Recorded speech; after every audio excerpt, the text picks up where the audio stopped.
O Senhor das Terras, de Wilson Frangilo Júnior, parte 2, capítulo 4. Preciso conversar com você, Cláuter, responde Otter, quando o curandeiro entra pela porta da casa e lhe pergunta o que deseja.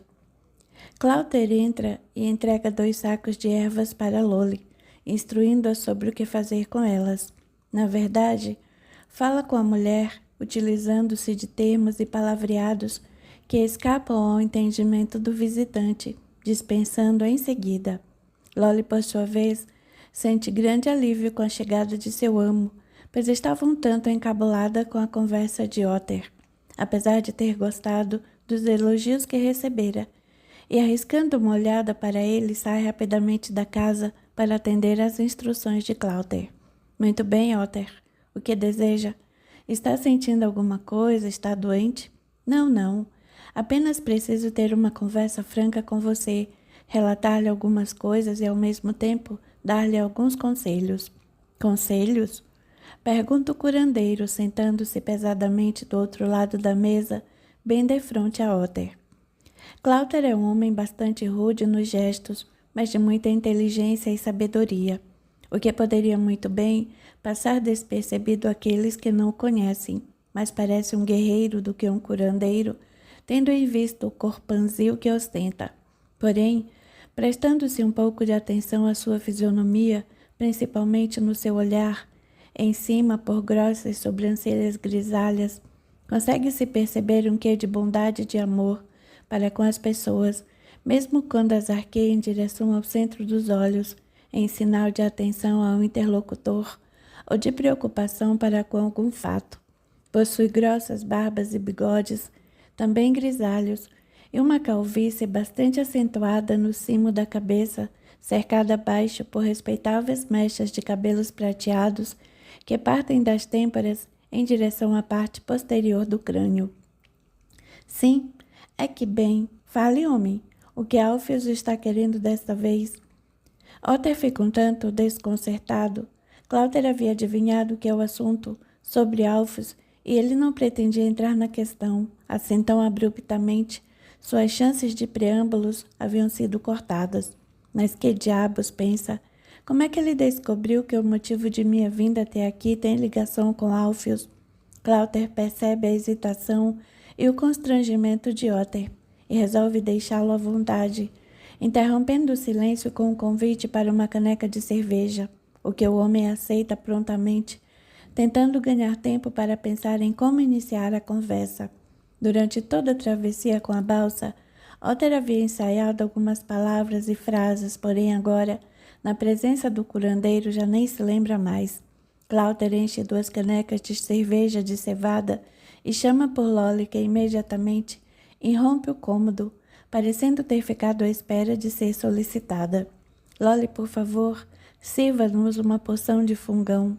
A mulher vai até o fogão, remexe o caldeirão e faz a expressão de desagrado. Ainda não está pronto, senhor. Tudo bem. Sirva-nos então um bom pedaço de queijo de cabra. Otter sente um alívio, pois nunca tivera vontade de experimentar aquele tipo de comida, e resolve romper o silêncio com a primeira ideia que lhe vem à cabeça, sobre a qual, na verdade, possui alguma curiosidade. Você não tem medo de comer cogumelos? Medo? Não, são uma delícia. Você precisa experimentar. Mas por que eu deveria ter medo? Bem, sempre soube que existem muitos tipos venenosos. Oh, sim, responde Cláuter de maneira afetada propositalmente. Existem cogumelos com alto poder de envenenamento e com consequências bem diferenciadas. Uns matam rapidamente, outros aos poucos com muito sofrimento, mas esse daí você pode comer tranquilamente. Muitos outros também, apesar de terem muita semelhança com os fatais. Loli os conhece muito bem. E você os conhece? Alguns poucos. Loli os conhece mais porque ela veio de uma outra região, lá dos povos das montanhas. Também vim de lá, mas de um lugar mais ao sul, onde a vegetação encerra muitas diferenças em relação ao norte, de onde ela veio. Lá os cogumelos são em maior número e aqui existe uma proliferação abundante de quase todos. Você deve ter muita confiança no conhecimento dessa mulher. O que quer dizer com isso? Bem, ela pode errar ao colher. Cláudia dá ruidosa gargalhada. Diga-lhe, Lolly, conte a ele. Lolly baixa o olhar e revela. Antes de cozinhá-los e servir ao meu amo, eu os como cru um dia antes. É o tempo suficiente para saber se são venenosos. Otter fica impressionado com tamanha dedicação da mulher para com o curandeiro. Meu Deus! E você permite isso, Cláudia? Cláudia, olhando para Lolly com muito carinho e ao mesmo tempo com ar de preocupação, revela. Já tentei proibi-la de cozinhá-los, mas não adianta. Quando vejo, ela já os provou e só me resta satisfazer a sua vontade de comê-los. Lolly é muito teimosa e diz não abrir mão dessa maneira de demonstrar sua dedicação para comigo. Por outro lado, tenho plena certeza de que nunca cometerá um erro, pois, como já lhe disse, na região em que nasceu, os cogumelos em grande variedade eram os petiscos que não podiam faltar em suas mesas. Ela também conhece o segredo da muscária, quero dizer, ela sabe reconhecê-la, onde encontrá-la e como é o seu preparo. Cláudia franze as grossas sobrancelhas desconfiado e responde, somente eu sou capaz de reconhecê-la, de encontrá-la e prepará-la. Por que me faz essa pergunta? Preciso conversar com você em particular, Cláudia. Responde Otter, dirigindo o olhar para Lolly. Por favor, mulher, deixe-nos a sós. O conselheiro acompanha a saída de Lolly com o olhar e comenta. Você tem muita sorte, Cláudia. É muito raro um homem possuir uma mulher tão dedicada. Você tem mesmo muita sorte. Elogia Otter na tentativa de sondar o curandeiro sobre seu relacionamento íntimo com Lolly. Porém, Cláudia limita-se a olhar para o conselheiro e resolve acabar logo com toda aquela conversa. Mas vamos ao que interessa, Otter. Você disse que tinha que relatar-me algumas coisas e dar-me alguns conselhos. Sim, conselhos. Veja bem, conselhos de um velho amigo. Fale, Otter. Não se sinta acabrunhado, homem desembuche. Muito bem, Cláudia. Vou direto ao assunto. Alpheus está muito bravo com você e quero impedir que ocorra uma tragédia, é isso. Otter despeja rapidamente as palavras, como quem sente medo de não mais conseguir articulá-las. Está ciente da responsabilidade que tem nas mãos e não faz ideia da reação de Cláudia. Tanto que ao terminar de pronunciá-las acaba retraindo-se, parecendo querer esconder-se para dentro da capa que carrega por sobre os ombros. Tragédia? Que tragédia, homem? Pergunta Cláudia, demonstrando apenas curiosidade em seu semblante tranquilo. Alpheus quer o colar sagrado dos druidas e o segredo da muscária. Cláudia permanece pensativo por alguns minutos, como se Otter não estivesse presente. De repente fala mansamente. Essa deve ser outra das artimanhas do padre Warlet. Alpheus disse que lhe deu uma ordem e você não a cumpriu. Infelizmente, Otter, se Alpheus continuar insistindo com essa ideia, terei que mudar-me daqui. Mudar-se? Não vejo outra saída. Mas o que faremos? O que o povo fará sem você? Quem curará seus males? Sinto muito, meu amigo, mas Alpheus é muito orgulhoso e você sabe que acabarei sendo executado se não cumprir o que ele me ordena. E morto nada poderei fazer pelo povo deste lugar. Porém, vivo, poderei continuar a ser útil ao meu outro local.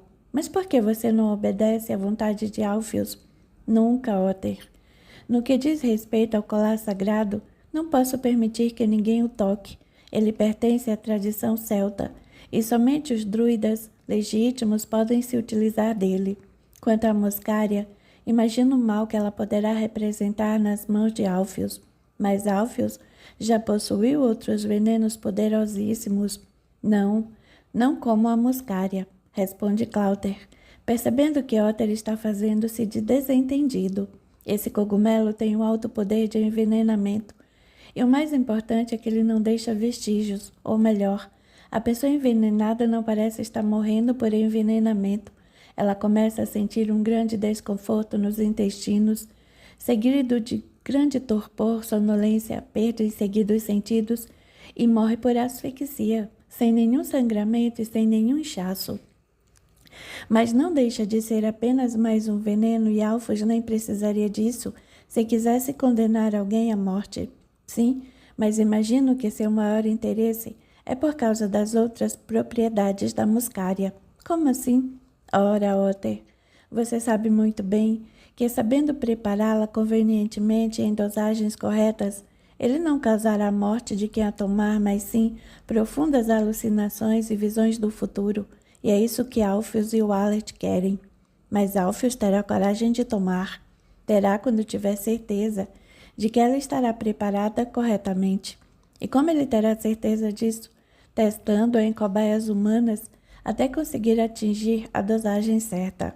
Então, ele não precisará de você para ensiná-lo. Sim, ele não precisará de mim para o preparo, porque não hesitará em dispor de vidas humanas para isso, mas somente eu a conheço e sei onde encontrá-la. Agora entendo. Porque acha que o padre esteja envolvido nisso. Ele sabe que você nunca cumprirá essas ordens e que preferirá mudar-se daqui para não acabar sendo executado. Alpheus sempre teve esse desejo de possuir o colar e o segredo da muscária, mas nunca teve a coragem e a ousadia de exigir-me isso porque tinha também a certeza de minha resposta e não queria arriscar-se a ser desobedecido por mim. Mas agora com o padre, sugestionando-lhe a mente, por que o padre Wallace o odeia tanto? Cláudia deixa o pensamento vagar até as lembranças tomarem conta de sua mente e responde: Sabe, Otter, na verdade não acredito que ele me odeie. O que acontece é que ele acredita em Deus de uma maneira diferente da minha, assim como ele louva Cristo, como se Cristo fosse apenas um símbolo que ele usa, da maneira que mais convém aos seus interesses pessoais, na pérfida busca pelo poder, um poder que somente existe na imaginação dos tolos. O que quer dizer com isso? Quero dizer que ninguém tem poder sobre nada, ninguém tem poder sobre as outras pessoas.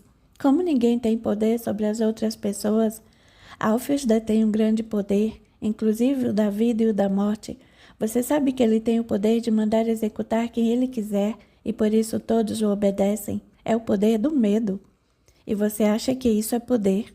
O verdadeiro poder, Otter, é o poder do amor. É o poder de ser amado e respeitado naturalmente pelas pessoas, e essa deveria ser a meta de Alpheus, ser amado e respeitado pelo seu povo. E você falou em medo. Medo de quê, Otter? Da morte? Lógico, todos têm medo da morte. Até o padre Wallace? Sim, até o padre Wallace. E você saberia me explicar por que o padre tem medo da morte? Ora, Cláudia, ninguém quer morrer, nem mesmo o padre. Compreendo que ele não queira morrer, mas quando a sentir medo da morte, não creio que ele deveria tê-lo, pois prega constantemente que todos aqueles que obedecem à Santa Madre Igreja irão para o paraíso e ele deve obedecê-la. E você, Cláudia, irá para o inferno eterno porque, além de não obedecê-la, ainda pratica a heresia de conversar com o espírito dos mortos. Foi o padre quem lhe disse que irei para o inferno eterno? Sim, ele falou isso para todos que estavam presentes no último ofício. E ele proibiu as pessoas de virem se consultar comigo quando estiverem doentes? Não. Isso ele não falou, aliás, nem tocou nesse assunto. E por que será? Ouvi dizer que Isidra não o permitiu. Isidra? Mulher de Alpheus? Sim. Soube que todos os sermões do padre passam por seu exame e que ela tem a ortoga para fazer e desfazer tudo o que ele escreve. Na verdade, ela quem decide que o Wallace deve falar, e fiquei sabendo que ela cortou toda a parte que falava mal de suas curas. Entendo. Isso quer dizer que tenho uma defensora no castelo? Pode ter certeza. O próprio Alpheus disse-me isso. Talvez seja porque curei os olhos de seu filho. Tenho certeza que sim. E ela sabe das intenções de Alpheus?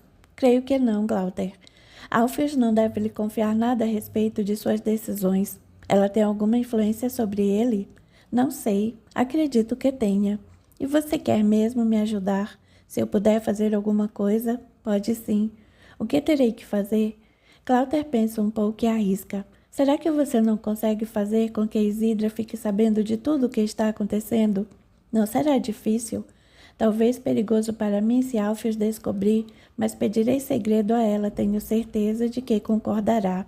E por favor, não fale que fui eu quem lhe pediu. Pode deixar, Cláudia. Direi que a preocupação partiu de mim e que corremos o risco de perdê-lo, porque talvez tenha que mudar-se daqui para algum outro lugar. Isso mesmo, concorda, Cláudia. Agora diga-me uma coisa, pede Otter em tom grave. Você realmente tem o poder de conversar com os espíritos dos mortos? Eu não, Walter. Os espíritos dos mortos é que têm o poder de comunicarem-se comigo. Mas ouvi dizer que você faz isso em determinada hora da noite em dias certos? É verdade, mas são eles os espíritos que determinam para mim essa disciplina. Quer dizer que você não consegue evocá-los quando quer, somente se houver alguma necessidade e se for do interesse deles. Ah, pensei que tivesse poderes. Nenhum homem possui poderes, apenas capacidade e condições de realizar o bem ou o mal, e nisso ele sempre será auxiliado pelos espíritos. Os bons auxiliarão o homem no bem, os maus o auxiliarão no mal, porém aquele que praticar o bem será recompensado e não deve temer a morte do corpo. O mal realmente, e pode ter certeza disso, deve temê-la, porque para ele não haverá recompensa e sim consequências dolorosas. Walter ouviu tudo em silêncio, sentindo-se bastante incomodado com aquelas palavras de Cláudia, pois o curandeiro demonstra bastante convicção em suas palavras, e o som grave de sua voz ecoa dentro de sua mente, parecendo aquecer todo o sangue que lhe corre pelas veias, como se estivesse contraindo repentina febre. Desvia os olhos e, abaixando a cabeça, procura mudar o rumo da conversa, o que não passa despercebido de Cláudia. Este assunto incomoda Otter. Sim, bem é que não gosto de falar sobre a morte. Não gosta ou tem medo? Insiste Cláudia incisivamente. Otter devolve o olhar e, parecendo estar confidenciando algo, sussurra. Tenho muito medo, Cláudia. Muito medo, principalmente se ela vier por intermédio de Alpheus. E você não gostaria de perder esse medo? Sim, quer dizer, você conseguiria fazer essa mágica em mim? Não, Otter. Essa mágica você mesmo terá que realizar. Apenas poderei auxiliá-lo. E o que eu tenho que fazer? Vamos por partes. Em primeiro lugar, procure ajudar-me junto a Isidra e Alpheus, mas não faça apenas com quem está querendo algo em troca, e nem pela minha pessoa, mas sim por amor ao povo deste lugar, que necessita de meus préstimos. Faça esse exercício de bondade e já estará a meio caminho de perder o medo da morte, e eu ajudarei no momento preciso. Está bem, vou tentar. Promete Otter, não conseguindo controlar o tremor de suas mãos e de seus lábios, depois de confessar o pavor que sente de Alpheus. Bem, eu já vou indo, Cláudia. Otter levanta-se e, já abrindo a porta para sair, quando resolve voltar-se para Cláudia numa última tentativa. Você não pretende mesmo entregar a Alpheus o colar sagrado e o segredo da muscária? Não, nem sob tortura. Otter não insiste e sai da casa, não conseguindo conter o espanto e a surpresa ao encontrar Lolly do lado de fora, bem próximo da porta. Você estava bisbilhotando a nossa conversa, mulher? Perguntou rispidamente. Capítulo 5. Não, Alfredo, responde Yolanda. Não estou bisbilhotando suas coisas. Apenas queria dar uma olhada naquele pedido de exame médico que estava guardado nesta gaveta e que agora não está mais. E você não acha que esse termo, bisbilhotar, é muito pesado para ser usado comigo? Nós nunca tivemos segredos um para com o outro e nunca nos proibimos de abrir qualquer gaveta nesta casa. Yolanda sente-se bastante chocada com a atitude do marido que a acusara de estar a bisbilhotar sua gaveta. Perdoe-me, Yolanda. Ando um pouco nervoso com o que me aconteceu e pareceu-me agora que você veio procurar por aquele pedido médico porque não acreditou em minhas palavras naquele domingo e... Tudo bem, Alfredo. Entendo perfeitamente o seu estado, principalmente por causa daquele episódio do caminhão de lixo. Aliás, já faz 3 dias que não consigo dormir bem, só de pensar o que poderia ter acontecido com você e tentando imaginar quem teria feito aquilo. Além do mais, tenho achado você tão calado, com uma expressão tão preocupada. Vai passar, Yolanda. Vai passar, promete o marido abraçando a esposa. Mas o que você fez com aquele pedido? Não sei, meu bem, responde tentando disfarçar. Devo tê-lo jogado fora durante a limpeza, afinal de contas, já havia feito os exames. E qual foi o resultado desses exames? Deu resultado normal. Estou muito bem de saúde. Yolanda não se dá por vencida e pergunta o que ele estava temendo. Quem é o médico?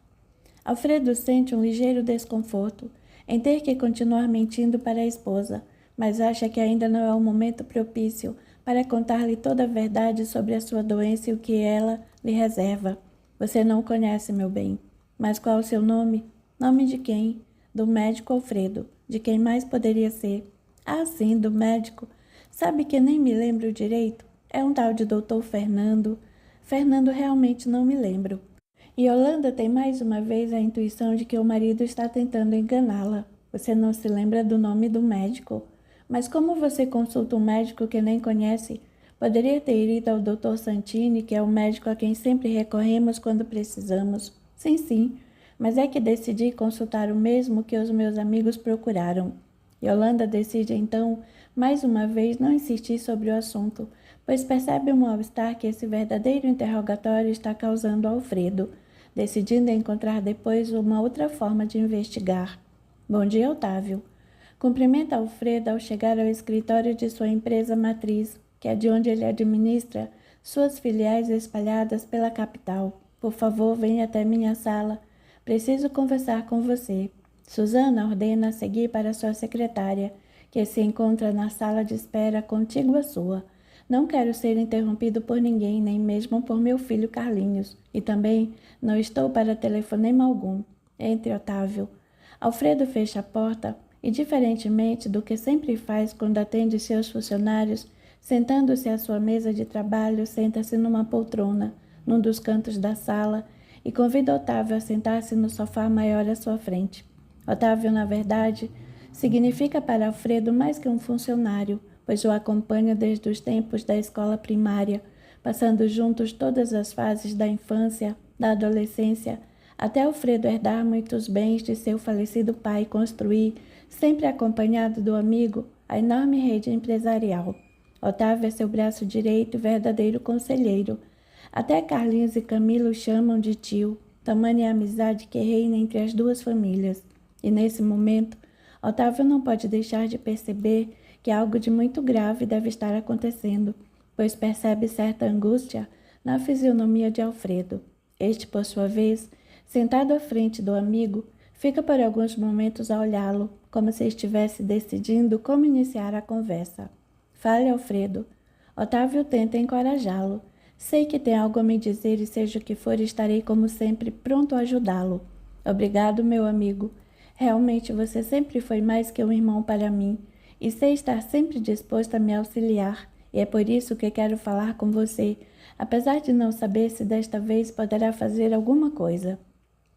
Dizendo isso, Alfredo abaixa o olhar, denotando profundo abatimento, e quando ergue novamente, seus olhos voltam cheios de lágrimas. Otávio percebe então que algo de muito grave está acontecendo. O que está vendo, Alfredo? Você está chorando? Desculpe-me. Já vou recompor-me e aí conversaremos. Alfredo deixa as lágrimas rolarem por seu rosto por mais alguns segundos e, tirando um lenço do bolso, enxuga, enquanto Otávio insiste. Aconteceu algo com Yolanda, com Carlinhos ou com Camila? Não, não, Otávio. Está tudo bem com eles. Então é com você? Sim, o negócio é comigo. Mas então fale, homem de Deus, o que está lhe acontecendo de tão grave que eu levo as lágrimas? Alfredo não sabe ainda como iniciar o desabafo que tanto está precisando e resolve confidenciar de uma vez por todas, sem pensar ou ensaiar, o que deverá dizer. Encara o amigo de frente e dispara. Estou condenado à morte, Otávio. O quê? Isso mesmo. O Dr. Paz e uma junta médica, após exaustivos exames, estão dando para mim aproximadamente 6 meses de vida. Vou morrer, Otávio, vou morrer. E as lágrimas brotam-lhe agora em abundância. E espere um pouco. Tenha calma e vamos conversar. Que história é essa? O Dr. Paz e uma junta médica diagnosticaram o quê? Já lhe disse, Otávio. Estimaram 6 meses de vida para mim. Mas você já consultou outros médicos? Otávio, ouça bem. Se somente o Dr. Paz tivesse chegado a sei lá, esse verdadeiro veredicto, essa verdadeira condenação, o que eu teria feito? Evidentemente que procuraria outros médicos e procuraria os melhores, não é? Certo. Acontece que os médicos que eu poderia procurar, porque são os melhores especialistas, fazem parte dessa junta médica da qual estou lhe falando. Tudo bem, Alfredo, mas quando eles chegaram a essa conclusão, já faz 8 meses que estou passando por diversos exames numa verdadeira maratona médica e laboratorial. Já faz 8 meses que venho estudando o meu caso. Mas por que você nunca me disse nada? Nem cheguei a perceber alguma preocupação em você, a não ser, sim, você pareceu-me um pouco estranho numa sexta-feira, naquele dia em que fez questão de dar uma verdadeira aula para Carlinhos sobre os negócios. Eu não disse nada, Otávio, porque não poderia imaginar que tudo fosse chegar a esse ponto. Na verdade, fiquei preocupado apenas às vésperas de voltar ao Dr. Paz, porque eu achei um tanto estranho quando me ligou, pedindo que fosse ao seu consultório na segunda-feira. Mas o máximo que eu estava imaginando era que talvez eu tivesse que ser submetida a uma cirurgia e por isso é que estava explicando algumas coisas ao Carlinhos e, inclusive, procurei organizar os meus documentos particulares que tenho em minha casa e explicar também à minha esposa, o que, aliás, a deixou muito nervosa e preocupada, mas nunca poderia imaginar que eu estaria condenado. Meu Deus, Otávio, você é capaz de imaginar o que se passa na cabeça de um homem condenado à morte? Otávio não sabe o que responder e nem o que aconselhar ao amigo e procura levar a conversa para um outro ângulo. E Yolanda, Alfredo, ela já sabe? Não, ainda não. Nem meus filhos. Você é a primeira pessoa a quem estou contando tudo isso. Espere, não. Você não é a primeira pessoa, não. Naquela noite. E Alfredo revela ao amigo o que realmente acontecera na noite daquele dia em que ficara sabendo de sua condenação. Conta-lhe sobre o amigo Arruda, sobre a sua embriaguez, sobre o beco, o velho andarilho e a sua desconfiança de que o velho teria tentado matá-lo como um ato de caridade para com ele. Meu Deus! Mas escute, Alfredo, ainda acho que você deveria procurar outros especialistas, talvez em outro país, como nos Estados Unidos você tem dinheiro e pode fazer isso. Não sei, Otávio. O Dr. Paz foi categórico e tenho plena certeza de que se existisse a mínima possibilidade de fazer alguma coisa, ele teria me dito. E o que pretende fazer? Pensei muito e cheguei à conclusão de que só me resta rezar e esperar por um milagre. Você acredita em milagres? Acho que sim. Responde Otávio afirmativamente, mas para dar um apoio e uma ponta de esperança ao amigo. Sabe, continuou Alfredo, nunca fui muito de frequentar igrejas e nem amigo de orações, pois, na verdade, nunca senti necessidade delas. Mas agora estou precisando de um apoio diferente. Talvez, quem sabe, um padre. Um padre, Alfredo. Espanta-se o amigo. Sei que pode parecer estranho para você, mas pense bem. O que mais resta a um condenado à morte se não procurar? Novas lágrimas brotam de seus olhos e continua entre soluços. Procurar, na verdade, nem sei o quê. Escuta, Otávio, por onde anda aquele nosso amigo Walter? Padre Walter? Sim. Estudamos juntos durante alguns anos e depois ele foi para um seminário. O ano passado ele esteve aqui no escritório e nós lhe fizemos uma doação para uma casa de saúde de débeis mentais que ele estava construindo, lembra-se? Ele pareceu-me uma pessoa muito boa e muito bem intencionada. Aliás, desde os tempos de escola, ele já era um aluno aplicado e um excelente menino, muito elogiado pelos professores. Sim, estou me lembrando, mas por que está me perguntando sobre o Walter, o padre Walter? Não sei. É que lembrei dele neste momento. Acho que estou precisando conversar com pessoas desse tipo. Lembro-me de que padre Walter me disse que fora convidado a ficar trabalhando aqui na capital, mas que preferira transferir-se para uma pequena cidade do interior e construir essa casa de saúde. Penso que esse tipo de pessoa, com todo esse desprendimento em favor de seus semelhantes, deve ter muito o que dizer, e eu encontro-me com muita necessidade de ouvir. Não sei o que lhe dizer, Alfredo. Otávio sente-se como se estivesse à beira de um abismo, ama muito o amigo e sofre por sentir-se impotente diante daquela situação, sem saber o que fazer e nem mesmo o que falar. Todo tipo de pensamento passa-lhe pela mente e sabe que dali para frente terá que ser bastante forte, não só para com o amigo e quase irmão, como também na administração das empresas, pois percebe que Alfredo não deverá mais ter condições de cumprir com esse trabalho, e Carlinhos ainda não tem conhecimento sobre todos os setores e providências da firma. Alfredo parece estar adivinhando os pensamentos de Otávio, pois interrompe-os com o mesmo assunto. Otávio, gostaria de lhe pedir um grande favor, uma grande caridade. Fale, Alfredo. Você sabe que estarei sempre ao seu lado. Nunca duvidei disso, meu amigo. E é por isso que quero pedir-lhe que assuma a direção da firma e coloque Carlinhos ao seu lado e ensine-lhe tudo o que sabe. Darei a desculpa de que estou pesquisando e estudando algum outro tipo de negócio para poder afastar-me um pouco daqui. Você sabe que não terei mais condições de trabalhar com esse peso sobre mim. Não pense que estou me acovardando e me entregando ao desânimo, não. É que preciso procurar alguma coisa em que me agarrar, você me entende? Entendo sim.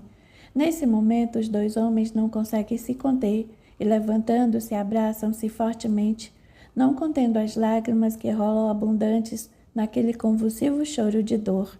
Permanecem assim por algum tempo, até que Alfredo afasta-se do amigo e pede-lhe: Otávio, preciso falar com Padre Walter. Providenciarei isso. Devo ter o endereço dele. Você quer que eu chame ou irá até ele? Eu irei. Mas que surpresa agradável! Exclama alegre e festivo Padre Walter, ao ver Alfredo entrando na pequenina capela localizada dentro da casa de saúde recém-construída, cujo pátio já se encontra ocupado por muitas crianças excepcionais, que naquele momento encontram-se em atividades lúdicas, organizadas por 3 professoras da casa. Não posso crer que você está atendendo ao convite que lhe fiz quando estive em sua empresa no ano passado. Lembra-se, Alfredo? Você não pode imaginar o que podemos realizar com aquela quantia em dinheiro que você nos ofertou naquela ocasião. Somada a mais algumas outras doações efetuadas por corações tão bondosos quanto o seu, podemos terminar tudo isto que você está vendo. Viu as crianças quando entrou pelo pátio? Estão tão felizes e algumas, inclusive, já estão tendo um expressivo progresso em muitas atividades que não conseguiam realizar quando aqui chegaram. Um ótimo trabalho, Padre Walter. Um ótimo trabalho. Fico satisfeito de ter podido colaborar um pouco para esta grande obra. Mas sente-se, Alfredo. Convida o padre, indicando-lhe uma cadeira e sentando-se à sua frente. Realmente uma grande surpresa. E Otávio, como está? Está muito bem, padre. E mandou-lhe um abraço. Um grande coração. Sim, mas você não me parece estar muito bem ou estarei enganado? Alfredo olha de maneira suplicante para o amigo padre e confessa: Não está enganado não, padre. Estou muito mal. O que está lhe acontecendo? Alfredo mais uma vez não consegue conter as lágrimas e é banhado pelas que narra tudo nela sobre o seu problema. O padre ouve atentamente, coloca sua cadeira mais perto da de Alfredo e coloca-lhe a mão direita por sobre a sua cabeça num gesto de consolo e amizade. Tenha calma e vamos conversar. Pelo que estou entendendo, esse Dr. Paes e uma junta médica formada pelos maiores especialistas no assunto, após minuciosos exames, chegaram à conclusão de que você tem apenas mais, digamos, 6 meses de vida, certo? Sim, padre. E não sei o que fazer. Aliás, eu não sei o que estou fazendo aqui conversando com o Senhor. O que a religião pode fazer por mim? Padre Walter permanece por alguns instantes em silêncio. Sente muita pena de Alfredo, pois imagina o que ele deve estar passando. Porém, naquele momento não lhe veio à mente o que poderia dizer para dar-lhe pelo menos algum ânimo. Afinal de contas, nunca em sua vida passara por momentos como esse, onde alguém estivesse nessas condições. Já dera muitos conselhos aos seus paroquianos ou àqueles que o procuraram em busca de algum lenitivo para os seus problemas, para as suas dores, e sempre conseguira palavras de conforto e de esperança, mas para esse caso... Bem, Alfredo, acho que você faz muito bem em procurar apoio em Deus nessa hora difícil, porque está passando e pretendo fazer tudo o possível para auxiliá-lo. Como, Padre Walter? Será que serei merecedor de um milagre? Acho que somente um milagre poderá me ajudar. Tudo é possível para Deus e nosso Senhor Jesus Cristo. E o que faremos?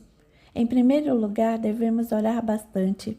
Não tenho feito outra coisa, Padre, mas as minhas dores estão aumentando, assim como as doses de analgésicos que venho tomando. E o pior de tudo é que eu não sei até quando vou conseguir esconder isso de minha esposa e de meus filhos. Também não sei se estou agindo corretamente, porque fico a pensar, não lhe seria menos doloroso Se já fossem se acostumando com a ideia de minha morte desde já, acho que você deve aguardar mais um pouco. Sinceramente, padre, não sei mais o que fazer. Você acha que realmente não deve procurar outros médicos? Infelizmente, como já lhe disse, já foram consultados os melhores. Não chegaram a falar em cirurgia? Essa hipótese também foi estudada, mas chegaram à conclusão que o risco seria muito grande e que não valeria a pena corrê-lo. Entendo. O meu caso é bastante grave, padre. Gravíssimo. Na verdade, já possuo plena convicção de que realmente estou condenado. Nada me restando fazer a não ser colocar meus negócios em dia e preparar-me para o meu desenlace. Mas tenho muito medo. Medo das dores que certamente advirão cada vez maiores com o passar do tempo. Medo da morte, do que me espera, você sabe. Céu, inferno ou nada. Não fale assim, Alfredo. E o que quer que eu fale, lastima-se com as lágrimas brotando novamente. Venha cá, meu amigo. Convida o padre, tomando-o pelo braço. Vamos dar uma volta pela casa. Quero mostrar-lhe o que você ajudou a construir. Depois voltaremos e conversaremos mais um pouco. A propósito, almoçará comigo hoje, se quiser. Também poderá passar o dia todo aqui, ir embora amanhã ou depois, quando quiser. Tenho um quarto de hóspedes e... Muito obrigado, padre, mas pense em voltar à tardezinha. Quanto ao convite para o almoço, aceito com prazer.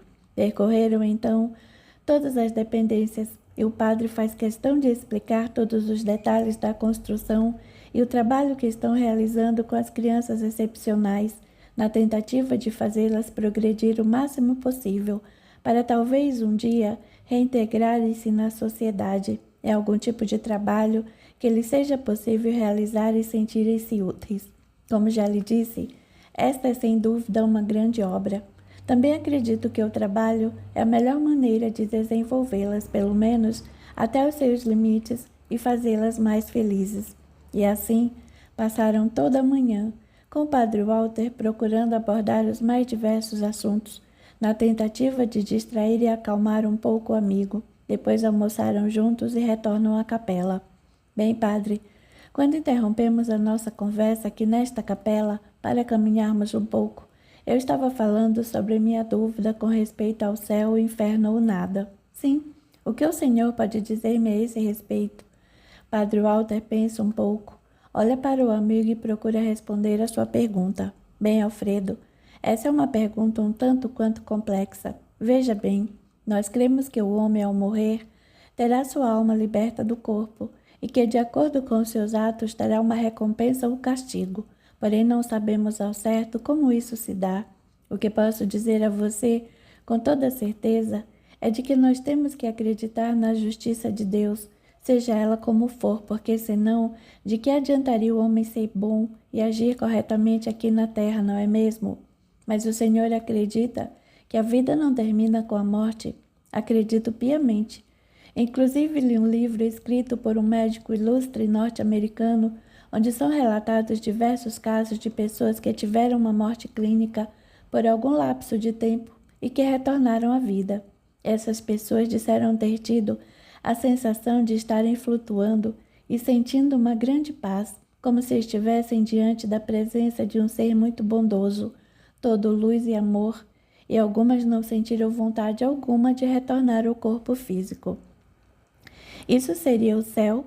Não sei lhe dizer, Alfredo. Talvez estivessem a caminho dele. Também não posso comprovar tudo o que li nesse livro, porém achei que haviam sido experiências bem semelhantes umas das outras, e nenhuma delas chegou a ir até o inferno para descrevê-lo. Não se falou nisso nesse livro. Por que será? Será que todos tinham condições de ir para o céu?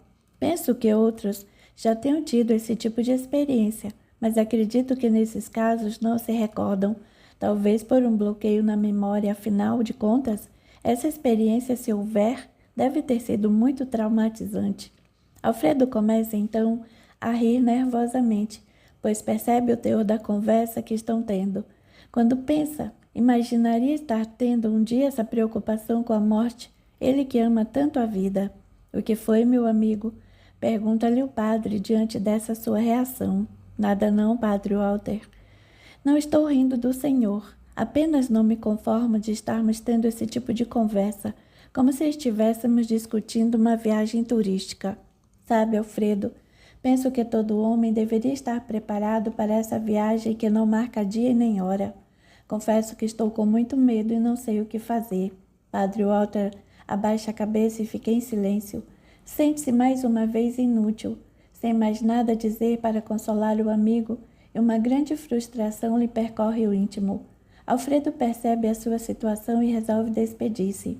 Bem, padre, vou voltar para a capital. Já? Sim, ainda tenho muito o que fazer. Olha, Alfredo, não sei se pude ajudá-lo, mas o que posso lhe dizer no momento é que tenha plena confiança em Deus e tudo percorrerá o seu caminho já traçado. Deus lhe pague, padre. Volte sempre. Voltarei. Alfredo já saindo quando o padre o chama de volta. O que foi? Espere um pouco. O padre sai, entra em seu quarto e traz um papel com o endereço que entrega a Alfredo. O que é isto? Esse papel contém o nome de um homem e o endereço. Procure entrar em contato com essa pessoa e marque um dia para ter com ela. Alfredo apanha um pequeno pedaço de papel das mãos do padre e lê o nome, Cláudio de Melo, e logo a seguir o endereço na capital e um número de telefone. Quem é, padre? O religioso olha para os lados, como se estivesse querendo certificar-se de que estavam sozinhos na capela, e responde em voz baixa e grave. Por favor, Alfredo, não diga a ninguém que ele indique essa pessoa, ou melhor, pode falar a Otávio, mas peça-lhe discrição. Pode confiar em mim, padre. Mas quem é esse homem? Procure-o. Talvez ele possa ajudá-lo. Alfredo fica olhando para aquele pedaço de papel sem nada entender e insiste. Quem é, padre? Bem, não sei se estou sendo correto com os meus princípios religiosos, mas é que muitas pessoas que estavam desenganadas pela medicina foram curadas por ele. É um médium espírita. Espírita? Sim. E o senhor o conhece? Não só o conheço, como já conversei várias vezes com ele, diga-lhe que fui eu quem o mandou. Não entendo. O senhor é padre. Sabe, Alfredo, existem muitas coisas neste universo de Deus que ainda não compreendemos. Eu, pelo menos, não sei como explicar. Sou padre, fiel à minha religião, mas não posso deixar de dar minha mão à palmatória diante de alguns fatos, assim como não poderia deixar de indicá-lo a você. A bem da verdade, já fiz isso outras vezes. Já? E ele conseguiu curar aqueles que o Senhor encaminhou? Pergunta ansiosamente Alfredo, com o coração disparado diante daquela esperança a lhe surgir ante os olhos. Alguns sim, Alfredo. Meu Deus, será que ele conseguirá comigo? Rezarei por isso, meu amigo. E como o Senhor o conheceu? Há muitos anos, minha mãe estava condenada, assim como você. Ele a curou e ela está viva até hoje, como se nada houvesse acontecido. Gostaria de lhe pedir um favor, padre, pois não quero perder um só segundo. O senhor não poderia ligar para ele agora?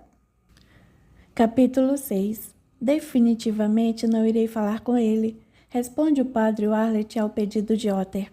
Não acho que Alpheus deva perdoar Cláudio por sua desobediência e nem tenho coragem de pedir-lhe isso. Você não tem coragem ou não quer? Acho que no fundo o que você quer mesmo é ver o curandeiro morto.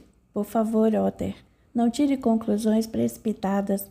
Mas só posso chegar a essa conclusão, afinal de contas, com Cláudio morto, você será o maior poder religioso nestas paragens. O padre Warlet enrosbece com essas palavras e argumenta bastante irado. Eu já sou o maior poder religioso. Ou você acha que um druida qualquer terá vez junto a Alpheus? Otter enche outra caneca de cerveja para si, uma de vinho de maçã para o padre, e desfechando grande mordida numa coxa de ganso assado procura, bastante irônico, tocar no ponto fraco do obeso representante do clero. Vossa Santidade ainda tem muito medo da morte? O padre engole em seco, toma de uma só vez a caneca de vinho, enxuga a boca nas mãos e, dando sonora arrotada, responde contrariado. Tenho sim. Tenho muito medo da morte e não tenho vergonha em dizer isso. Por que me faz essa pergunta? Otter continua irônico. Nunca pensou poder ficar doente de repente, do jeito que Vossa Santidade come? De repente? Pergunta preocupado. Tão sugestionável é quando se fala em doenças. Sim, de repente. Uma disenteria, uma cachumba. Vossa Santidade já teve cachumba? Não, ainda não, responde engolindo em seco. O fogo dos pulmões, por exemplo. Por que está me dizendo isso? Pergunta já começando a suar. Sabe por quê, seu porco, vestido de batinas? O padre Warlet arregala os olhos, assustado com o tom de voz de Otter que continua. Porque se isso acontecer e Cláudio estiver morto, quem irá curá-lo? Suas rezas mal decoradas em latim, seu imbecil. O religioso sente enorme mal-estar. Assim como o frio, o suor começa a espapar-lhe o colarinho da veste negra. Como ousa falar assim comigo? Responde colérico, apesar de ter percebido uma grande verdade nas palavras de Otter. Realmente, se Cláudio morrer e ele ficar doente, quem irá curá-lo? Nesse momento, Alfios entra no grande salão do castelo, fazendo-se acompanhar por Isidra, sua mulher, a quem Otter já havia recorrido a pedido de Cláudio, e que ele prometera tudo fazer em benefício do curandeiro. Ainda estão comendo? Pergunta Alfios um tanto irritado. Será que é só isso que sabem fazer? Otter e o padre nada respondem e apenas acompanham-no até seu lugar predileto no centro do banco, que rodeia a enorme mesa, ainda com os restos da comida do almoço. Alfios faz naquela mesa suas refeições diárias, geralmente acompanhado de sua esposa Isidra, de Otter, seu conselheiro, do chefe da guarda do castelo, de alguns dos capitães das diversas alas de cavaleiros e de alguns dos postos mais importantes de sua fortaleza. O padre Warlet, sempre que podia ali, também fazia suas refeições. Alfios naquele dia estava insuportável, tanto que esbofeteou um dos criados porque não havia limpado a tempo a mesa de refeições. Muito bem, sentem-se todos aqui, ordena. Preciso falar com vocês. Otter? Sim, meu senhor.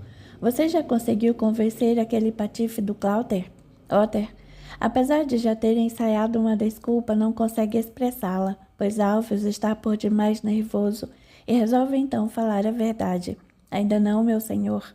Na verdade, Cláudio está irredutível, e acredito que se ele perceber que o senhor irá condená-lo, fugirá para longe daqui. O quê? Ele lhe disse isso? Não, meu senhor. Mente agora, mas pude perceber que essa será a sua atitude. O patife irá fugir e levar consigo o colar sagrado e o segredo da muscária? Nunca. Iremos prendê-lo antes que faça isso, e será executado se continuar negando o que lhe ordeno. Meu senhor, arrisca Otter. Como já lhe disse, todos precisamos de Cláudio. Se ele conseguir fugir, ou pior, se for executado, quem cuidará de nossas doenças, de nossos males? O padre Warlet? Quem mais haveria de ser? Eu? Alfios, escute-me, insiste Otter. O padre Warlet é um imbecil que não entende nem de sua própria igreja, quanto mais da arte de curar. Ele aprenderá um pouco tempo, você vai ver. Afinal de contas, não é função de todo padre cuidar das almas? Pois bem, que cuide de nossos corpos também. Mas, murmura o padre sem coragem de continuar. Não tem nada de mais, padre. Comece já a aprender a arte de curar. Com quem? Pergunta ainda mais imbecilizado. Se você não sabe, eu que vou saber. O que foi que aprendeu no mosteiro, hein, Warlet? Aprendi a rezar, meu senhor. Pois então, comece a rezar, pois precisará de muita ajuda de seus anjos e santos. Meu marido, interrompe Isidra. Acho que Otter tem toda a razão. O padre não irá conseguir, e quem estará apto a curar a nossa gente e a nós mesmos? Ah, esse povo está muito mal acostumado com esses chás e poções de Cláudio. Qualquer dorzinha já correm até ele. Na verdade, esse curandeiro praticamente acabou com o conhecimento das pessoas de como tratar seus próprios males. Antes dele aqui chegar, qualquer um sabia como sanar uma dor de barriga, um vômito, sei lá, essas doenças corriqueiras. Nenhuma urina sabem mais examinar. O próprio filho de Acon não quis aprender com o pai e agora o velho morreu. Como é que vamos, nós, cavaleiros, sabemos como cuidar de um ferimento de espada ou de machado, hein?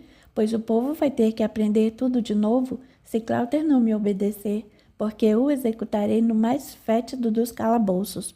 E quanto a você, padre, se necessário for, volte para a reclusão e aprenda a exorcizar o demônio da doença ou a sua cura. Eu não o trouxe para cá apenas para rezar a missa e ouvir as confissões das almas pecadoras. Se preciso for, solicitarei outro padre ao grande rei. O padre sente um estremecimento e o suor começa a escorrer novamente pelas suas gordas faces. Não será necessário, meu senhor. De agora em diante passarei a curar os enfermos. Mas acha mesmo que seria de bom alvitre executar o curandeiro? Alfios fulmina o religioso com o olhar, e sua voz sai mais ameaçadora ainda. O quê? Como ousa duvidar de minhas decisões? Se Cláuter não me obedecer até o amanhecer do dia de Pentecostes, será preso, julgado e executado. E além do mais que eu me lembre, a ideia de eu ter que usar o colar sagrado e utilizar o segredo da muscária foi sua. Otter não se contém e explode. Essa maldita ideia foi sua, Padre Warlet. Foi sua. Que importância tem para você esse colar? Será que agora passou a crer no poder mágico dos druidas? Você não acha? Está negando a sua crença em dar tanta importância ao uso dessa peça por Alfios? E quanto à muscária? O que pretende fazer ou o que pretende que Alfios faça? Enlouquecer as pessoas? Ou será que você será o primeiro a experimentá-la, hein? Pois peço a Alfios, senhor destas terras, que se conseguir o segredo da muscária, faça com que você seja o primeiro a experimentar os seus efeitos mágicos, que o fará recordar de seu passado inútil e vislumbrar o futuro que o espera. Não, grita amedrontado o padre. Não, não serei cobaia dessa droga. E continua em desespero. Não me faça fazer isso, meu senhor. Eu lhe imploro, tenho medo, muito medo. Você não passa de um covarde, Warlet. Acusa Alfios.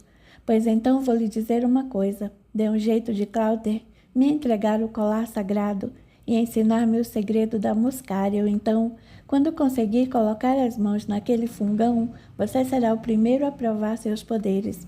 E se quer saber, meu primo Hollis, lá do norte, já tem em suas mãos essa planta. Irá enviar-me boa quantidade dela. Ele não sabe o seu segredo e não tem a mínima vontade de descobrir, mas nós podemos fazer isso, não é, Warlet?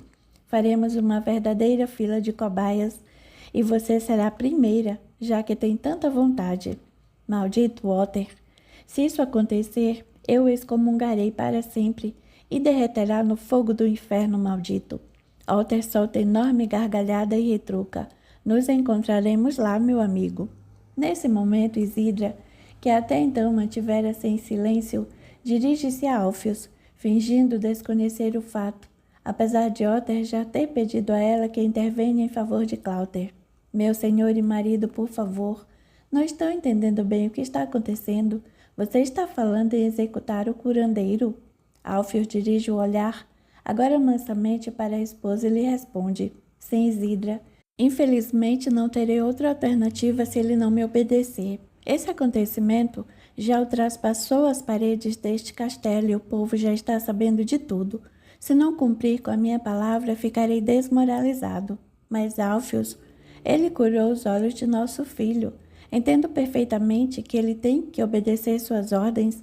Só não entendo como pode dar uma ordem dessas a ele. Afinal de contas, ele é um druida e é evidente que ele não poderá cumprir essa sua vontade.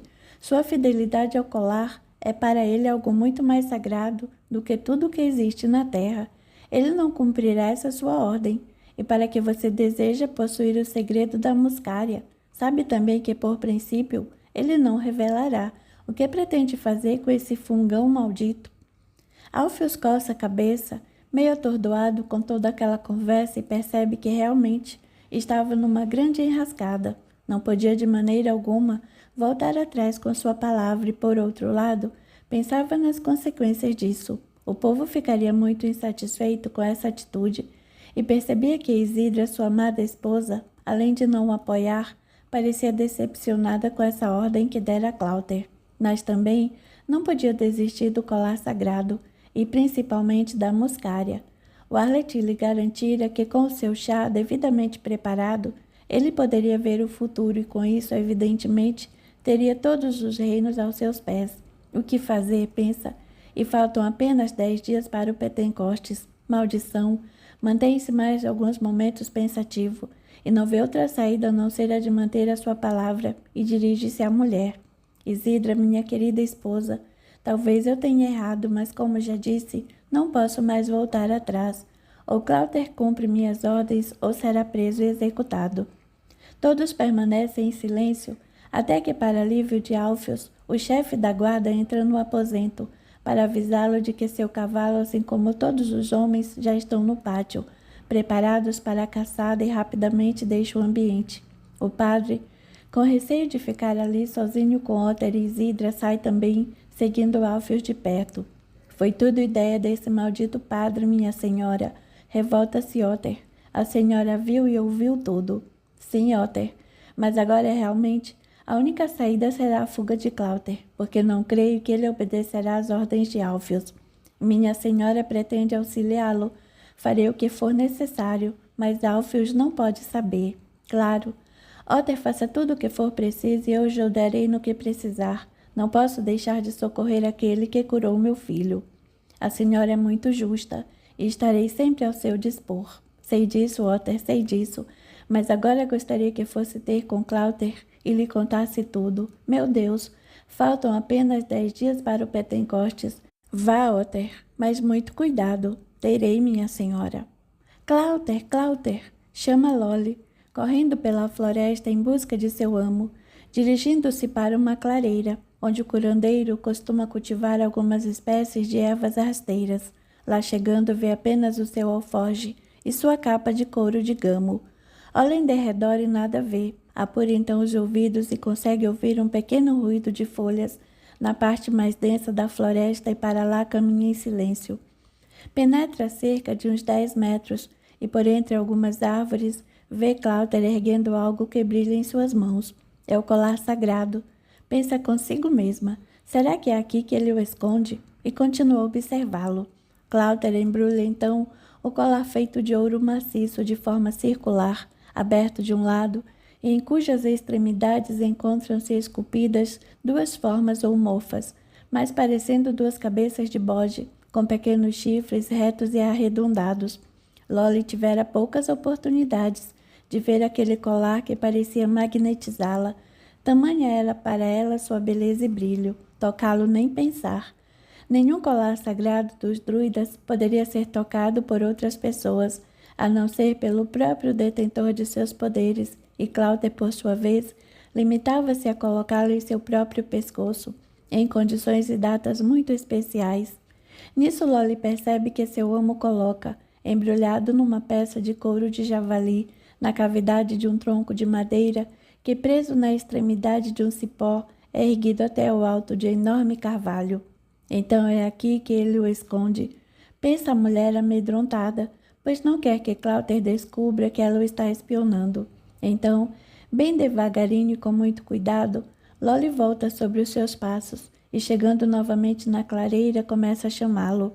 Cláuter, Cláuter. Espere aí, Lolly, já vou indo, responde. Poucos minutos depois, o curandeiro aparece de dentro da floresta, porém, para a surpresa de Lolly, pelo lado oposto de onde estava, o que faz a mulher raciocinar que ele tomava grande cuidado com seu esconderijo, inclusive, dando-se ao trabalho de dar uma volta e aparecer por aquele lado. O que quer, mulher? O balseiro tem uma mensagem. Diz que era para você ir falar com o padre Warlet. Ele está esperando para levá-lo até o outro lado do rio, onde um cavalo o aguarda, pronto para seu uso, e diz que depois o trará de volta. O que será que quer esse homem? Murmura Cláuter. E por que ele não veio até aqui? Não sei. O balseiro não me falou mais nada. Vamos até lá. Cláuter, então, não conseguindo nenhuma informação do balseiro, resolve atender ao pedido, dirigindo-se de balsa e depois a cavalo até a igreja localizada no enorme pátio do castelo, sendo desde o portão de entrada até a porta da igreja acompanhado por 6 cavaleiros, fortemente armados, que ficam à sua espera do lado de fora, a fim de acompanhá-lo depois em seu retorno à saída. Por todo o trajeto, não consegue ver Otter ou Alfios, apenas observando que por detrás de uma alta janela, uma figura feminina acompanha os seus passos. Será Isidra, pensa. Ao atravessar as portas da igreja, já sem o interior, vê a figura gorda do padre Warlet e o espera debaixo do altar. Aproxime-se, Cláuter. Convida o padre, o que é prontamente atendido pelo curandeiro, que não emite uma só palavra, a não ser quando chega a uma distância de apenas 1,5 metros do religioso. O que quer de mim, padre? Por favor, sente-se. Pede-se, indicando um banco de madeira e sentando-se ao mesmo tempo à sua frente. Precisamos conversar seriamente, Cláuter. Você também vai pedir-me que cumpra as ordens de Alfios? Como sabe? Imaginei.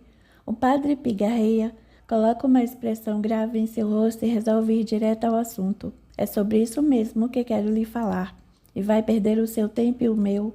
Ouça-me primeiro, Cláuter, pois o que tenho a lhe dizer é muito importante. Fale então. Você corre grave risco de vida e eu quero ajudá-lo. Cláuter não consegue conter o riso. Você, padre, quer ajudar-me? Quer salvar minha vida? Não ria, Cláuter, pois sei até o dia em que será preso, julgado e executado. Então diga, homem, por que quer me ajudar? Porque minha vida também corre risco e por sua causa. Não posso acreditar. Argumento irônico, Cláuter. Você está correndo risco de vida por minha causa? Sim, Cláuter, e quero fazer um trato com você. Que trato? Eu lhe digo o dia e a hora em que será preso e você em troca me ensina o segredo do preparo da muscária. E aí? Aí você foge e estamos quites.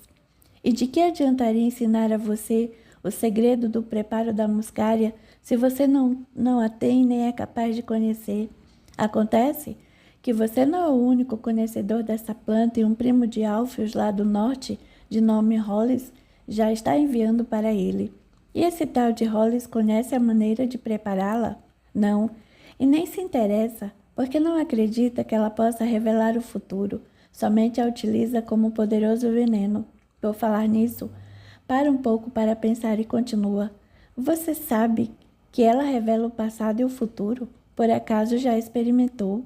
Sim, Padre Wallet, já experimentei. Na verdade, Cláuter está mentindo.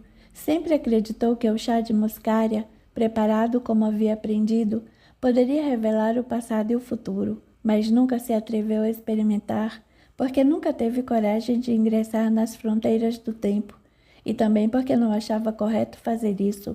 Além do mais, era um veneno muito forte, e não queria arriscar-se a cometer algum engano no preparo, sempre mentir a esse respeito, como forma de manter a superioridade de seus conhecimentos. Mas agora está muito curioso com o rumo da conversa. Diga-me uma coisa, Padre Wallet. Você disse que também corre perigo de vida. Posso saber o porquê? Por causa daquele maldito Otter. Otter? Sim. Ele convenceu Alfios a usar-me como a primeira das cobaias se eu não conseguir convencer você a obedecê-lo. Cláuter solta sonora gargalhada.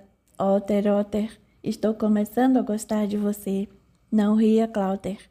Ambos estamos correndo risco de vida, e se você não me ensinar o segredo do preparo, terá na consciência a morte de muitos seres inocentes que Alfios não hesitará em usar como cobaias humanas. Cláuter fica pensativo e preocupado, porque o padre tem razão. Alfios será bem capaz de sacrificar vidas humanas, mas se ele ensinar o segredo da muscária e Alfios tiver o futuro à sua disposição, provavelmente uma quantidade muito maior de pessoas serão mortas nas guerras que ele fatalmente deflagrará, se estiver certo de sua vitória através da antecipação do conhecimento dos fatos.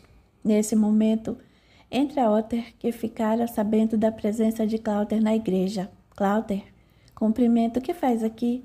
Bem, agora só está faltando a presença de Alfios. Não brinque, Cláuter. O que faz aqui? Veio aplicar um corretivo nesse gordo que nos está causando todo esse transtorno? Não, Otter. Na verdade, vim a convite dele mesmo. Otter olha para o religioso com grave expressão de perplexidade.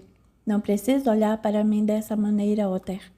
Estou apenas querendo ajudar esse infeliz a não ser executado, mas parece que ele não possui cérebro. Você querendo ajudá-lo. Você está querendo salvar sua vida, isso sim.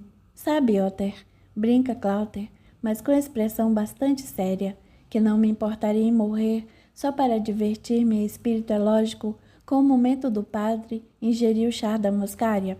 Vai ser hilariante assistir à sua morte, à sua patética expressão de medo. Ambos riem, enquanto Arlet sente estranho frio a percorrer-lhe a espinha e passa a vociferar como um desvairado. Imbecis, loucos, Loucos o que vocês são, não tem medo da morte? Você, Cláuter, não a teme? E você, Otter,